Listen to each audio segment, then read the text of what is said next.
Hello everyone. Today we are going to see about peptic ulcer. In this video we will discuss about definition, classification, pathophysiology and symptoms. और बाकी का जो rest portion है like diagnostic test and treatment modalities वो हम next video में cover up करेंगे. Okay, start करते हैं अपनी डेफिनेशन से. डेफिनेशन से पहले अगर हम पेप्टिक अल्सर जो वर्ड है उसको अगर हम डिवाइड करें तो उसमें जो लास्ट वर्ड है हमारा अल्सर, अल्सर से पता चल रहा है हमारा सोर फॉर्मेशन. और यहाँ पे जो पेप्टिक है, पेप्टिक यहाँ पे बेसिकली 3 रीजन को कवर कर रहा है. फर्स्ट हमारा इसोफेगस, दूसरा हमारा स्टमक और थर्ड हमारा है इंटेस्टाइन. तो इन तीनों जगह पे अगर अल्सर फॉर्मेशन हो रहा है या सोर फॉर्मेशन हो रहा है तो उसको हम बोलेंगे पेप्टिक अल्सर. अच्छा, पेप्टिक अल्सर में भी हो सकता है कि सिर्फ और सिर्फ गैस्ट्रिक पार्ट में रहे, या हो सकता है सिर्फ और सिर्फ इसोफेगस पार्ट में रहे, या हो सकता है सिर्फ और सिर्फ हमारा कहाँ हो इंटेस्टाइन पार्ट में हो, जिसमें मोस्ट कॉमनली ड्यूडेनम इफेक्ट होता है.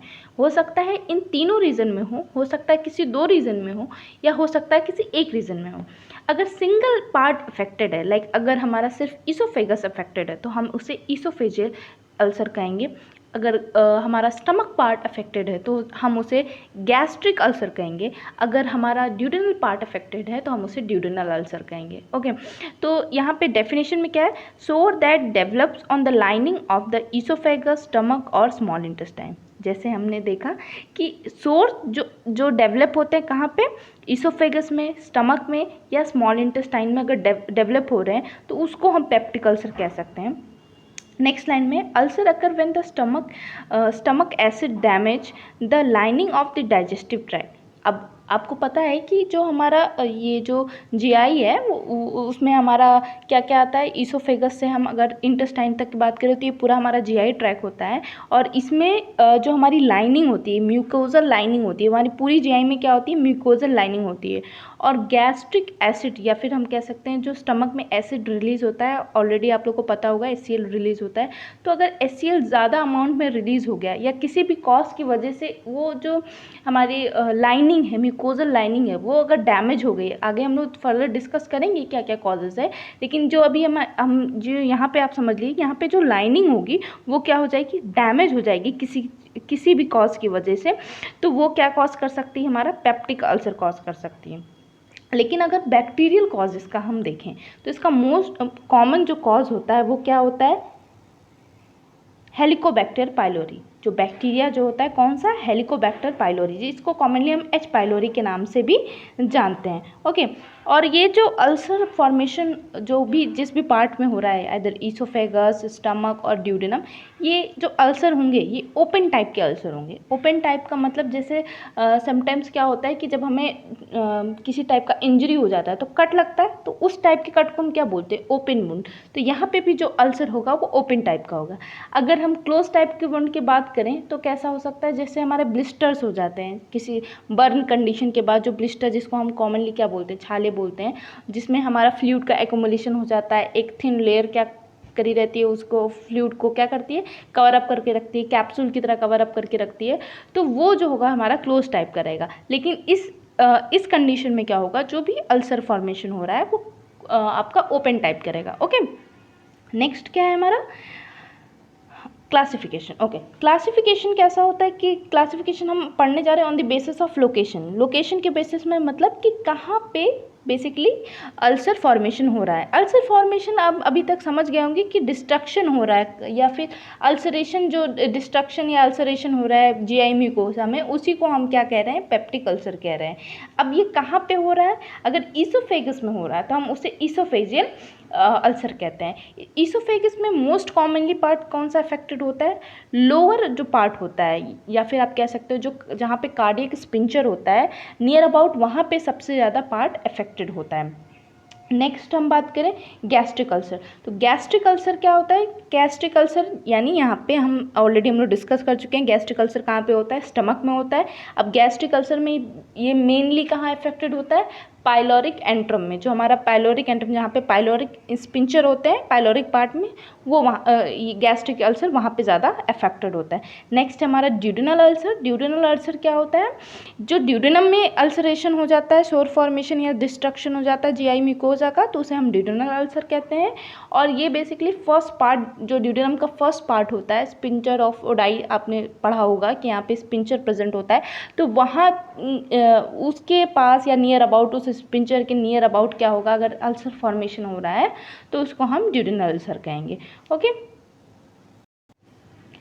नेक्स्ट है हमारा पैथोफिजियोलॉजी। पैथोफिजियोलॉजी क्या होता है, पहले नॉर्मल चीज़ें हम समझ लेते हैं कि बेसिकली म्यूकस क्या करता है। तो म्यूकस जो हमारा सिक्रेशन होता है, कि हमारी म्यूकोजल लेयर होती है, आपने पढ़ा होगा जीआई में म्यूकोजल लेयर होती है, और वो म्यूकोजल लेयर क्या करती है, एक टाइप का सिक्रेशन करती है जिसको हम कॉमनली म्यूकस के नाम से जानते हैं। ये म्यूकस जो होता है हमें क्या करता है, एक प्रोटेक्टिव लेयर की तरह, जो जीआई है उसकी प्रोटेक्टिव लेयर की तरह काम करता है। म्यूकस में जो म्यूकस प्रोडक्शन हो रहा है उसमें बाइकार्बोनेट्स हमारे प्रेजेंट होते हैं। अब ये बाइकार्बोनेट्स क्या करते हैं कि जो भी एसिड है, जो भी स्टमक में एसिड है उसको न्यूट्रलाइज करने का काम करते हैं।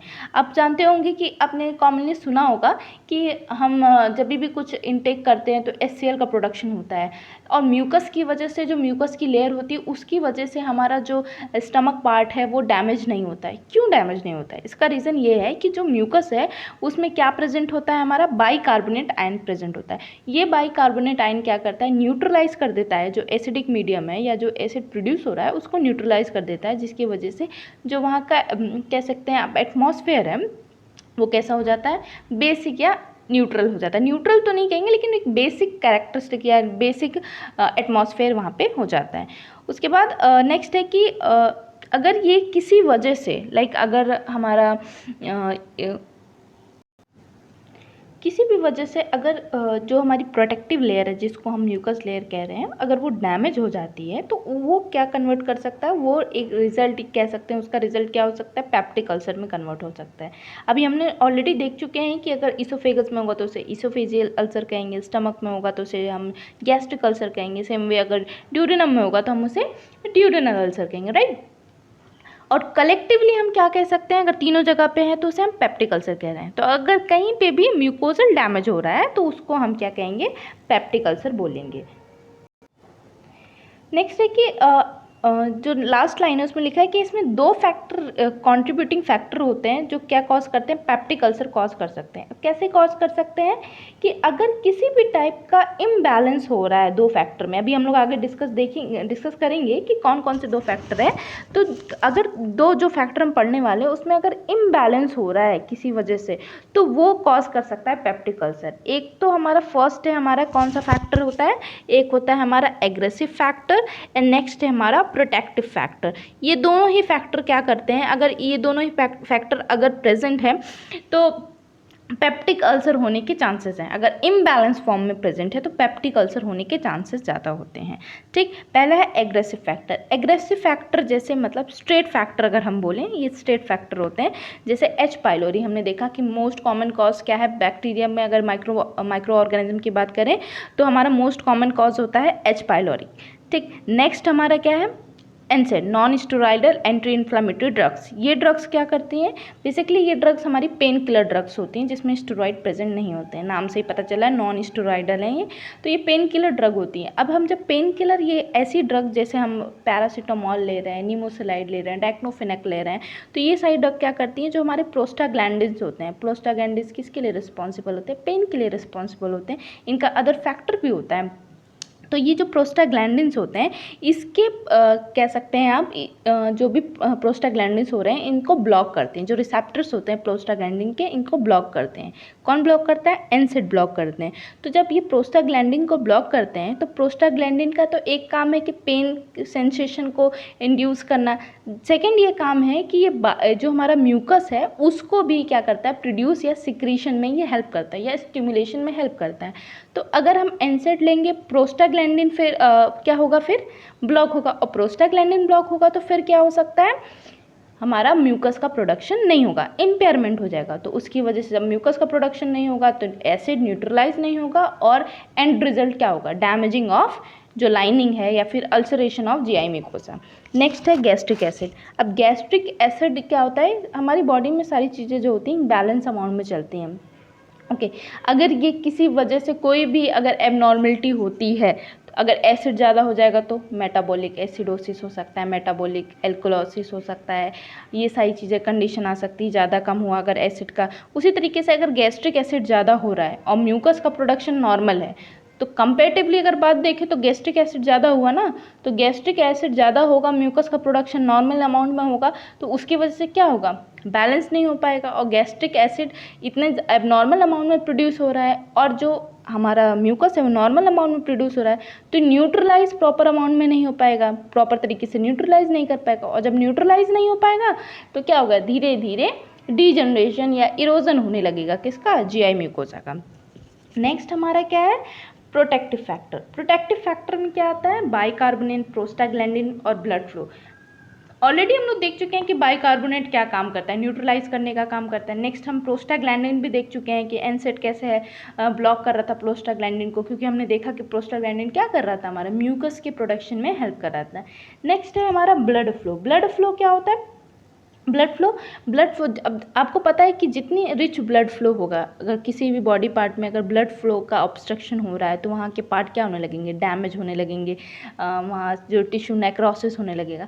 तो अगर किसी भी बॉडी पार्ट में प्रॉपर तरीके से ब्लड फ्लो नहीं हो रहा है या ऑब्स्ट्रक्शन आ रहा है, तो वहाँ के जो टिश्यूज़ होंगे या जो वहाँ की मसल्स होंगी, वहाँ के जो सेल्स होंगे वो हेल्दी नहीं होंगे, और अगर किसी वजह से वहाँ इरोजन स्टार्ट हो जाएगा तो हीलिंग प्रोसेस स्लो हो जाएगी। हीलिंग प्रोसेस जो सेल्फ हीलिंग जो होती है बॉडी की वो स्लो हो जाएगी। तो ये भी एक तरीके से कंट्रीब्यूटिंग फैक्टर है। अगर आप कह सकते हो ये दोनों फैक्टर में इम्बैलेंस होगा तो पेप्टिक अल्सर जैसी कंडीशन जनरेट हो सकती है। नाउ सिम्टम्स, तो अभी इस वीडियो में हम आज यहाँ तक सिम्टम्स तक पढ़ेंगे। नेक्स्ट पोर्शन में हम डायग्नोस्टिक टेस्ट मैनेजमेंट को डिस्कस करेंगे। ओके, तो सबसे पहला सिम्टम्स है नोजिया वॉमिटिंग। नोजिया वॉमिटिंग आप कह सकते हो क्योंकि ये जीआई की प्रॉब्लम है, इनडाइजेशन जैसी प्रॉब्लम होगी पेशेंट को, तो नोजिया वॉमिटिंग कॉमन सिम्टम है।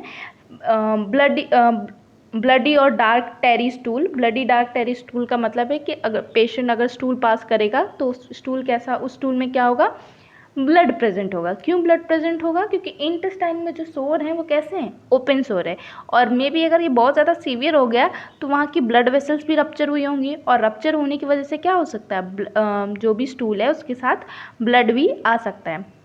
नेक्स्ट है चेस्ट पेन। चेस्ट पेन क्यों होगा, अगर एसिडिटी ज़्यादा हो रही है, एसिडिटी ज़्यादा होने की वजह से हो सकता है गैस्ट्रिक इशू हो, गैस्ट्रिक प्रॉब्लम हो जाए पेशेंट को, इस वजह से चेस्ट पेन हो सकता है। और नेक्स्ट क्या हो सकता है, एब्डोमिनल पेन हो सकता है पेशेंट को। और एब्डोमिनल पेन बेसिकली किधर की तरफ होगा, अगर हम स्पेसिफिकली अगर गैस्ट्रिक अल्सर की हम बात करें तो एब्डोमिनल पेन हमारा लेफ्ट हाइपोकॉन्ड्रिक रीजन में होगा। कहाँ पे होगा, हमारा लेफ्ट हाइपोकॉन्ड्रिक रीजन में होगा, ठीक। और अगर हम इसकी बात करें, लाइक हमारा ड्यूडेनल अल्सर की बात करें, तो इसका पेन बेसिकली कहाँ पे होगा, लोअर इपिगैस्ट्रिक रीजन में होगा। हमारा जो एब्डोमिनल गैस्ट्रिक का इशू, जो गैस्ट्रिक पेन है, जो गैस्ट्रिक अल्सर है, वो उसका होगा हमारा लेफ्ट हाइपोकॉन्ड्रिक रीजन में होगा, और ड्यूडेनल अल्सर का लोअर इपिगैस्ट्रिक रीजन में होगा, लोअर इपिगैस्ट्रिक रीजन में होगा। ओके, देन वॉमिटिंग पॉसिबली हो सकता है कि जो भी पेशेंट है उसको हिमेटमेसिस की कंडीशन हो। हिमेटमेसिस का मतलब होता है कि जब भी पेशेंट वॉमिट करेगा तो उसके साथ ब्लड प्रेजेंट हो, ब्लड के ट्रेसेस आए पेशेंट के वॉमिट में। क्यों, क्योंकि यहाँ पे एक तो हमारा जो भी फूड कंटेंट होता है वो हमारा कहाँ स्टोर होता है, स्टमक में अगर ओपन सोर होंगे या फिर हमारे इसोफेगस में ओपन सोर होंगे, तो उसकी वजह से क्या होगा, जो भी ब्लड हमारा वॉमिटिंग आएगा उसमें ब्लड के ट्रेसेस प्रेजेंट हो सकते हैं। हार्डबर्न यानी पायरोसिस की कंडीशन जनरेट हो सकती है। ऑलरेडी हमने देखा कि अगर HCl का लेवल बढ़ जाएगा तो गैस्ट्रिक इश्यूज होने लगेंगे पेशेंट को। ओके, ये आज ओवरऑल हमने देखा कि पेप्टिक अल्सर क्या होता है, क्या कॉजेस होते हैं, कौन कौन से कॉन्ट्रीब्यूटिंग फैक्टर्स होते हैं जो हमारा पेप्टिक अल्सर को कॉज करता है, और जो नेक्स्ट पार्ट हम डिस्कस करेंगे वो नेक्स्ट वीडियो में डिस्कस करेंगे, जिसमें हम देखेंगे कि पेशेंट को अगर हम ऐसे पेशेंट है प्रेजेंट है हमारे पास, अगर ऐसा पेशेंट आया तो कौन कौन से डायग्नोस्टिक टेस्ट हम परफॉर्म करेंगे पेशेंट को ये आइडेंटिफाई करने के लिए कि पेशेंट को लाइक दिस पेप्टिक अल्सर है, और क्या क्या ट्रीटमेंट मोडालिटीज़ हैं ये भी हम नेक्स्ट वीडियो में डिस्कस करेंगे।